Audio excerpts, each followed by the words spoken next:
Queridos irmãos, queridas irmãs, nós estamos vivendo o tempo do Advento e, de um modo especial, nós entramos na novena de Natal. Hoje, primeiro dia da novena, e a palavra hoje nos faz um questionamento: se João Batista não tinha fé que Jesus era o Messias. Será que fica alguma dúvida para nós diante desse texto? A pergunta é dita desse modo: és tu aquele que há de vir ou devemos esperar outro? Mas antes da pergunta é preciso entender aqui o contexto que está colocado aí. Diz assim: João convocou 2 de seus discípulos e mandou-os perguntar ao Senhor. Fica para nós então aí esse questionamento: é João que tem dúvida que Jesus é o Messias, aquele que há de vir, ou são os discípulos que estão ainda na dúvida se Jesus é de fato o Messias? Amado irmão, querida irmã, sem sombra de dúvidas, João Batista não carregava essa dúvida no coração de que Jesus é o enviado. Tanto que quando Maria estava grávida e Jesus estava no ventre de Maria, e Maria chega na casa de Isabel ali exulta porque o filho que ela está carregando no ventre estremece. Ou seja, João Batista, dentro do ventre de Isabel, ele já reconhece que dentro do ventre de Maria está aquele que viria para trazer a salvação à humanidade. Então João Batista não tem dúvida. Inclusive João Batista vai dizer: eu vos batizo com água, mas depois de mim virá aquele do qual eu não sou digno de desamarrar as suas sandálias. E em outro momento João Batista vai dizer: eis o Cordeiro de Deus que tira o pecado do mundo. Então vai se tornando muito claro para nós a palavra, porque João Batista não tem dúvida que ele é o Messias. Ah, padre, mas então por que essa pergunta colocada no Evangelho hoje? És tu aquele que há de vir ou devemos esperar outro? Sem sombra de dúvidas, os discípulos de João Batista, e João Batista estava pregando um batismo de conversão e pregando que viria o Messias, e João estava ali com tantos discípulos em torno dele. Mas aí que vem o bonito da história, porque João Batista, ele reconhece na sua humildade que ele não é o Messias. E nós voltamos então para o Evangelho de domingo passado. João confessou e não negou, confessou: eu não sou o Messias. Então chega a hora de João Batista passar esse bastão, ou seja, de apresentar para aqueles discípulos que ainda estão com dúvidas quem é de fato o Messias. A pergunta aqui não é relacionada a João Batista, mas João convoca eles para que possam ir ver Jesus e ter com ele, para que possam compreender: não é o Messias João Batista, mas o Messias é esse aqui que nós estamos falando com ele agora.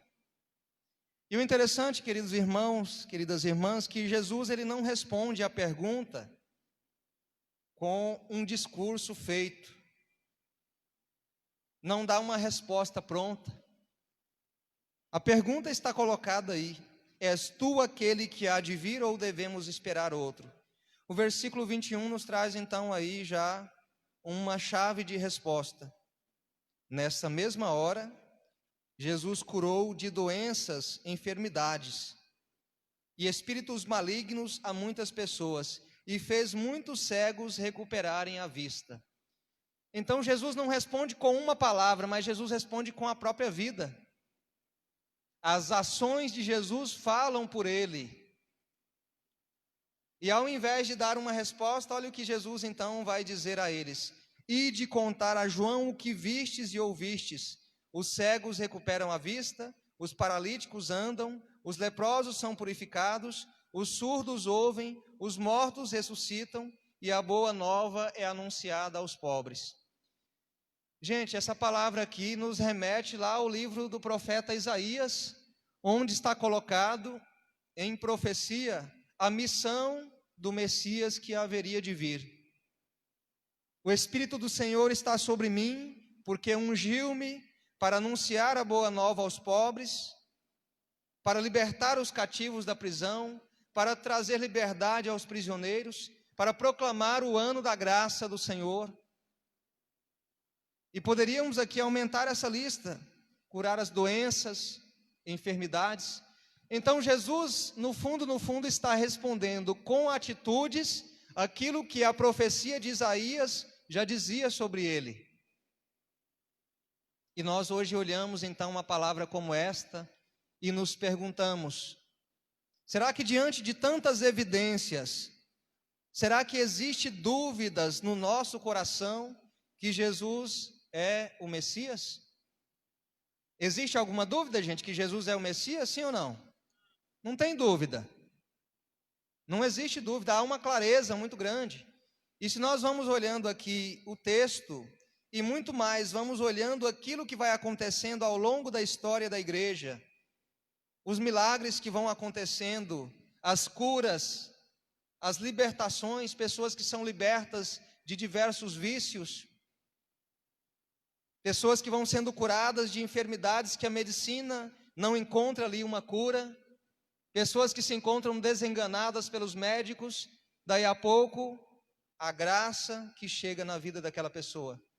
Mortos que ressuscitam, pessoas que estavam aí no fundo do poço, talvez envolvidos em drogas, no vício da bebida, em tantos outros vícios que poderia de um modo ou de outro dizer: eu não consigo sair sozinho disso. Aí vamos encontrando testemunhos e mais testemunhos e mais testemunhos, e uma chuva de testemunhos vamos encontrando aí que refere a esta verdade. Não, amado irmão, não, amada irmã, não tem dúvida. Ele é o Messias que veio para salvar a humanidade e continua a nos salvar hoje. E aí nós vamos para a primeira leitura, o que diz o profeta Isaías ainda. A palavra que o próprio Deus coloca na boca de Isaías é esta: eu sou o Senhor, não há outro.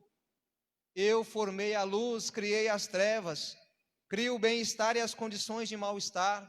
E vai colocando aqui justamente o que Deus tem feito à humanidade. Não há um Deus justo e que salve a não ser eu. Povos de todos os confins da terra, voltai-vos para mim e sereis salvos. Gente, uma palavra tão antiga, como pode ser tão atual? A gente se pergunta, né, diante dessa palavra colocada do versículo 22 da primeira leitura: povos dos confins de toda a terra. Onde é os confins de toda a terra, gente? É Campos Verdes. O Brasil não existia nesse tempo aqui, nem fazia menção de existir. Povos dos confins de toda a terra, como se Deus pudesse hoje entrar no lar de cada um de nós e dizer: povos de Campos Verdes, povos de todas as cidades, diocese de Uruaçu, estado de Goiás, povos do Brasil, povos do mundo.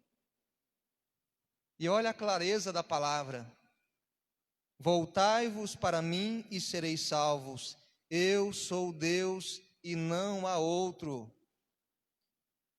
Não pode ter dúvidas, não pode ter receios de que Deus caminha conosco. Esse mesmo Deus que salvou aquele povo naquele tempo, que curou tantos feridos, que transformou a vida de tantas pessoas, que foi capaz de converter corações, que perdoou aquela pecadora arrependida, que foi capaz de olhar aquela samaritana lá no poço de Jacó, e encontrando aquela mulher, restitui a ela a verdade que ela precisava encontrar, que encontrou um Zaqueu lá em cima de uma árvore, buscando encontrar esse homem, esse olhar misericordioso, que encontra um Levi lá na banca da coletoria de impostos, e é capaz de chamá-lo ainda assim, que é capaz de acreditar em Pedro, dizendo: Pedro, tu vem e segue-me, e eu farei de vós pescador de homens. Esse mesmo Deus que chamou e chamou e chamou e continuou chamando, Ele continua a chamar hoje. E o chamado dele se destina a mim e a você. Estamos já bem pertinho da festa do Natal do Senhor, e uma palavra como esta nos leva então à reflexão: como eu tenho vivido a minha fé? Eu tenho uma confiança que Deus está comigo, ou diante de uma dificuldade me vem o desespero? Como estou eu em relação à minha fé? Eu creio que Jesus vem para me salvar, para salvar este mundo que se encontra, parece-me que perdido, confuso, destrambelhado, destemperado, violento, esquisito, medonho. E quantos adjetivos poderíamos aplicar aí? Mas ainda assim podemos dizer: Deus não tem abandonado este mundo, não tem abandonado os seus, Ele caminha conosco. Vamos ficar de pé e agradecer a Deus por esta palavra. Se o Ministério de Música conhecer aquela música, Ele é Jesus, meu Salvador, Jesus, meu Rei, meu Senhor, que assim possamos cantar: só em Deus o repouso nós encontramos, só em Deus achamos este abrigo, Ele vem para nos salvar. Se você se sente bem fechando seus olhos para rezar um pouquinho nesta quarta-feira, convido você à oração, e muito mais do que a oração, a depositar a confiança nele. Vamos ficar de pé, e de pé rezando esta palavra, agradecido, dizendo: Senhor, obrigado, porque o Senhor não nos abandona, porque o Senhor é o nosso Deus, é o Senhor que nos sustenta com a sua mão, é o Senhor que nos envolve com o seu manto poderoso, é o Senhor que nos cria, é o Senhor que nos traz luz, é o Senhor que vem ao nosso encontro e nos salva na situação onde nós nos encontramos. Esta pergunta, Senhor, dirigida ao Senhor mesmo: és tu que há de vir? És tu mesmo? Que não fique dúvidas para nós, se possamos dizer: sim, é o Senhor, aquele que traz a paz interior aos corações, renova a fé, devolve a alegria, traz a vida àquele que se encontra morto, traz a fortaleza àquele que se encontra enfraquecido. Canta isso então, pedindo que o Senhor possa trazer nesta paz interior este amor que você tanto precisa. Só em Deus o repouso encontrei, só em Deus achei abrigo. Só em Deus posso viver meu amor. Ele é meu grande amigo. Só em Deus o repouso encontrei, só em Deus achei abrigo. Ele é rocha viva e amor. Ele é meu grande amigo. Vai dizendo assim: obrigado, Senhor. Pode dizer com voz firme, você aqui na igreja, você na sua casa, diz assim: obrigado, Senhor, porque o Senhor é o meu refúgio, o meu abrigo poderoso, é o meu sustento. Eu acredito que o Senhor caminha comigo, que me renova, que me fortalece. És o Senhor mesmo, não há outro. Eu não preciso ficar esperando. O Senhor já está comigo. Obrigado, Senhor. Ele é rocha viva e amor. Ele sempre está comigo. Glória ao Pai, ao Filho e ao Espírito Santo. Assim como era no princípio, agora e sempre. Amém. Já estamos de pé, vamos então elevar a Deus nossas preces nesta quarta-feira, na certeza de que Deus nos acompanha, nos